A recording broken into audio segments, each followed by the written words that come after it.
Okulonda kwa uma bakwongezaayo. Fena tubadde twetegese nga tumanyi okulonda kwa uma kwa nkya. Yeah, bakwongezaayo Ministry of Gender yasazeewo ebiyingiddemu olwa communication gye babadde bazze bafuna from the cluster leaders bali abalala, not the center. Naye bano abalala nga boolaba Northern Region, Eastern biki babadde balina okwemulugunya kungi nga baga nti elections ziri wala nnyo, so kati tekiri accessible okuvotinga.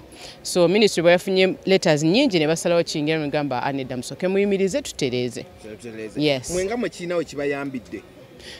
First of all, nze nga president abaddeko. Okay, akyaliko. Kinkolera. Because nina membership all over the country. Ate abasinga more than 60%, 70% badde beemulugunya. Kati ekyo tekinkolera. Mba njagala at least the more people I have who are happier, the better for my regime and the better for my campaign. So kino kinkolera.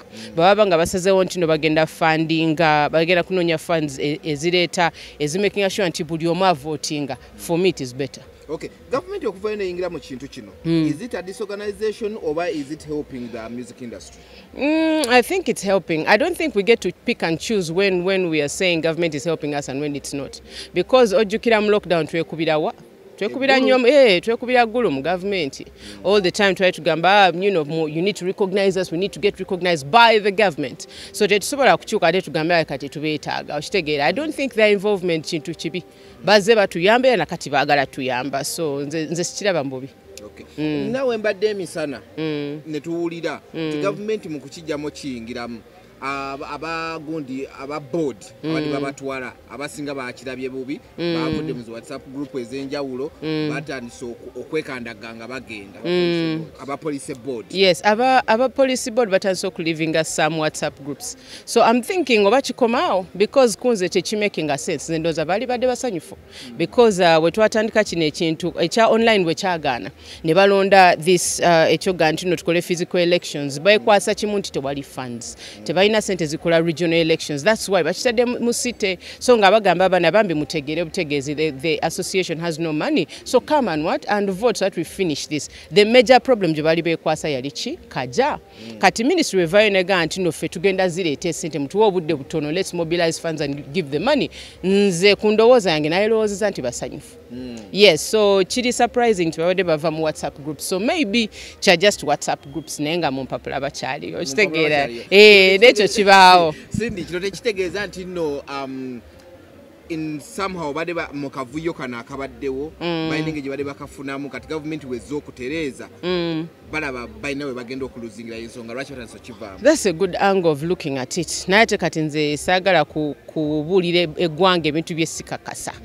Yeah, so ebyo byonna abaana abasinga kye bali okulowooza right now naye tubawa obudde maybe bajja kuvayo banyonnyole lwaki essaawa zino banyiivu ate nga funds kibadde tunoonya bekikwatako basazeewo zituwa. Batwogera gavumenti okuyingira mu nsonga zino omukulu Jeff yavuddeyo n'agamba nti gavumenti erina kuyingira mu kintu kubanga this is a private entity era agenda kukibalekera. Yes, 2 years ago njagala Mr. Jeff owa electoral committee ajjukiremu maybe tamanyi mmanyi ngeri gye yaze just right now for elections ayinza okubanga history ya umma tagimanyi. 2 years ago ffenna twenoonyeza gavumenti okitegeera twaginoonya mpaka ggulu abaana baazunga because we were looking for the government to look at us and see where we are. It does not mean that we are a government parastatal. No, kitegeeza just recognize government erina tuyamba because tuli banna Uganda, we are part of their governance, this country. So we are under gender, and then also twakola tuwa yaffe yonna eya okufuna n'ettutumu twafuna zava mu sente zava mu microfinance support center MSC, and that is an arm of the government. Endala neziva from UNCC, NCF, that's another arm of the government. So it did not make us a government parastatal then, ngatufuna 60 million. Why does it make us a government parastatal now that we're having elections? You understand? That doesn't mean anything. It just means that they want us to do the right thing in our ministry. In our ministry tutwala eyaga tukole ebintu mitendere mitufu. That's it. Nze sirowooza it's because they want to own umma. Nedda. Betty among minister we have the ekintu kino nakubawo ebbaluwa abasinga ekyaba kisinzo bakyankalanya ati ba kigambibwa nti mulina constitution ey'okubiri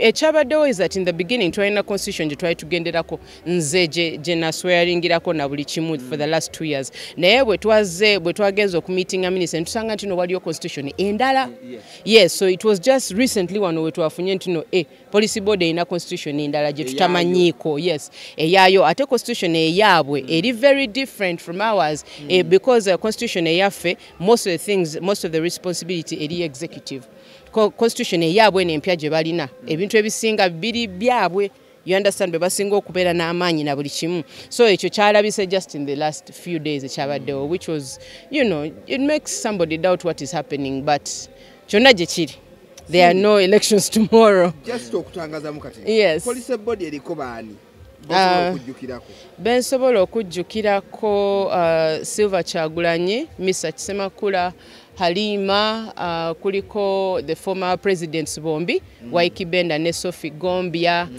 kuliko Bushington kuliko Ruchi kuliko Hilda Mani yeah best abo bensobola okujjukira right now yes and then of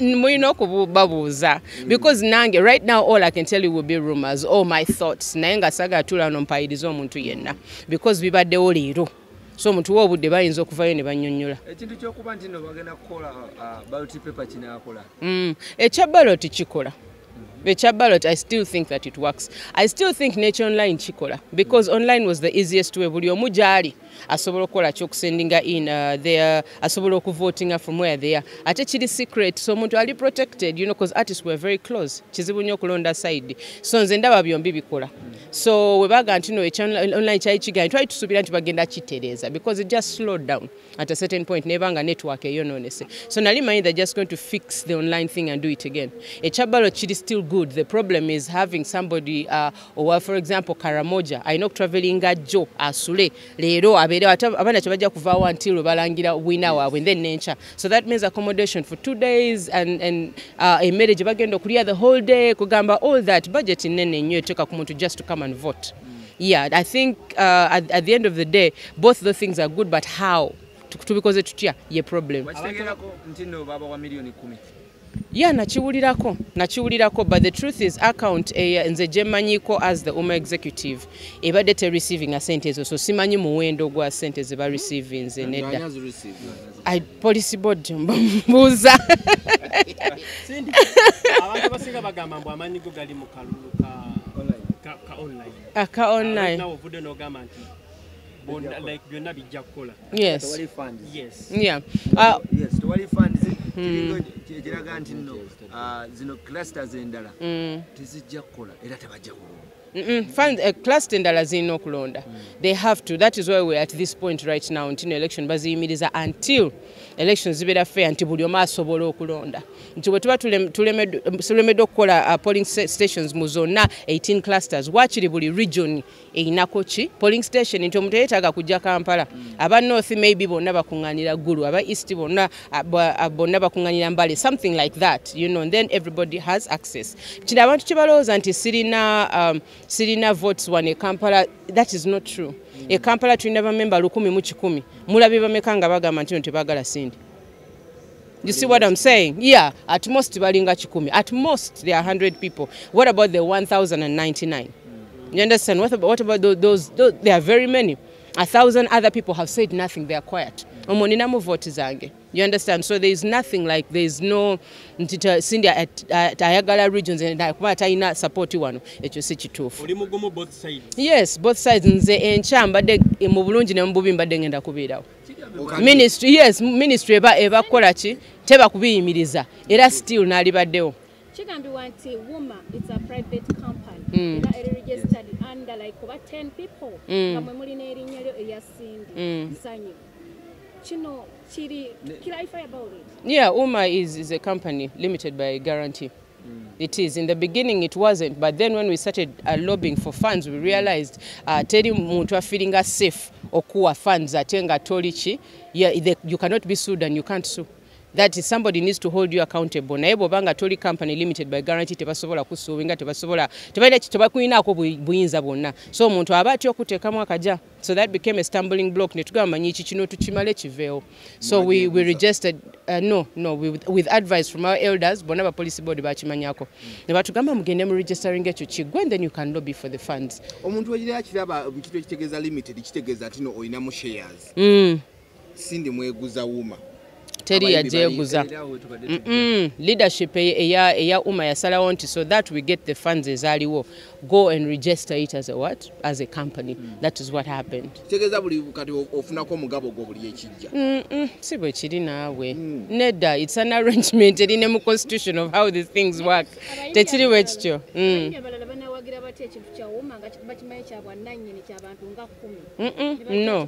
No, the only reason that happened is so that we can be held accountable. Okitegera, if it's not limited by guarantee mutasobola kuwa sente ze because agamba bwozirya n'ozibba tasobola kukomawo n'akola ki n'akusuuwinga. That is the only reason, not because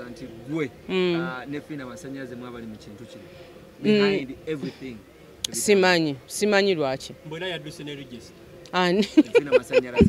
register buli omu agirina. Jeff yawa buli omu ba opponent bange bonna balina register y'abalonzi because twalina campaigninga, so yatuwa buli omu namuwa on the same platform nagamba bano abantu mubakubire mugende mukole ki mu campaigning, so buli omu alina register.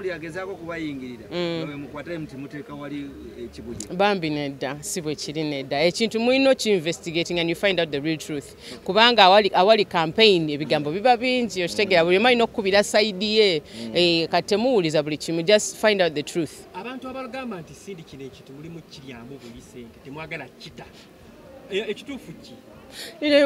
Mumbuze ebimu from the beginning of this thing.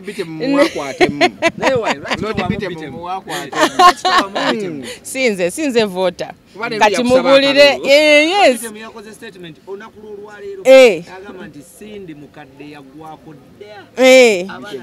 Kyogamba ye mupya nze atategedde.